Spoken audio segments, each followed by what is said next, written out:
Sur la façade de la mairie, ces 3 triangles représentent la course du soleil d'est en ouest. Ces 7 dalles, les 7 années d'initiation du compagnon. À Tergnier, la cité des cheminots garde les secrets d'une utopie qui reste à décoder.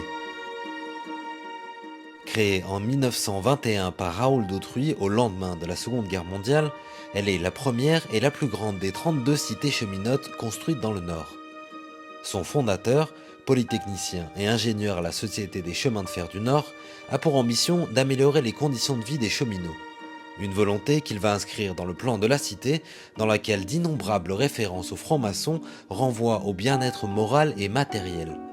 Une œuvre d'art méconnue pour Daniel Druard, passionné par l'histoire de sa ville. Cette cité a été construite selon 3 figures géométriques, 1, 2 et 3.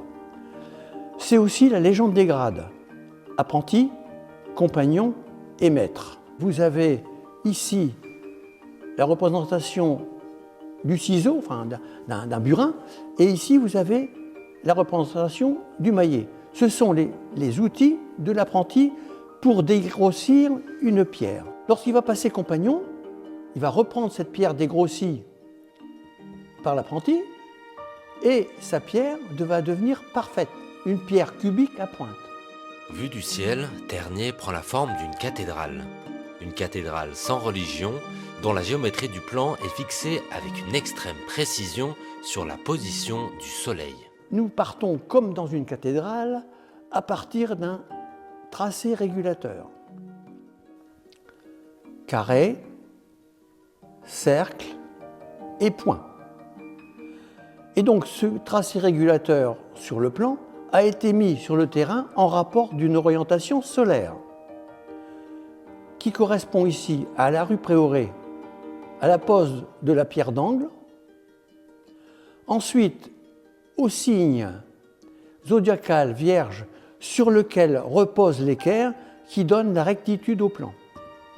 Et ensuite au signe du solstice d'hiver, ici avec la rue de l'Espérance, qui va vers la lumière, qui va arriver rue des Grands Rayons, correspondant, elle, à midi au soleil.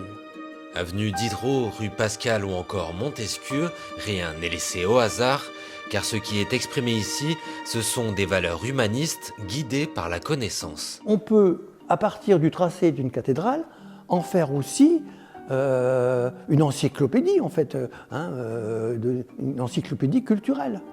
Le premier surveillant, lui, est à Force, et ici, la Force correspond à la Fraternité, rue de la Fraternité.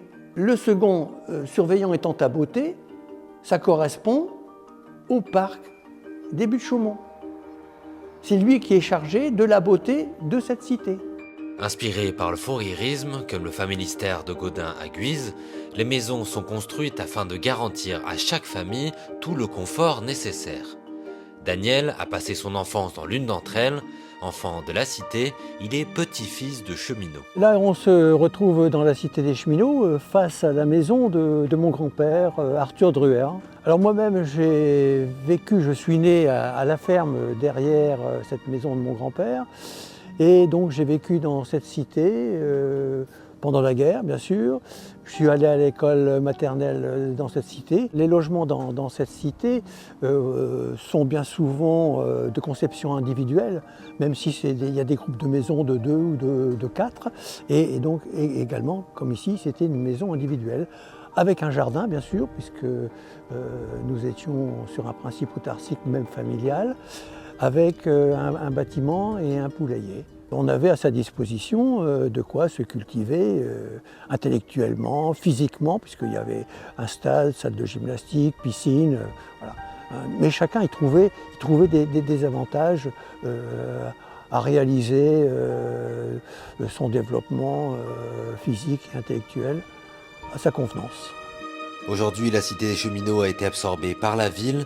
Les habitations sont devenues des logements sociaux gérés par une filiale de la SNCF. Les cheminots sont partis, mais il reste un patrimoine architectural, témoignage du passé ouvrier de Tergnier.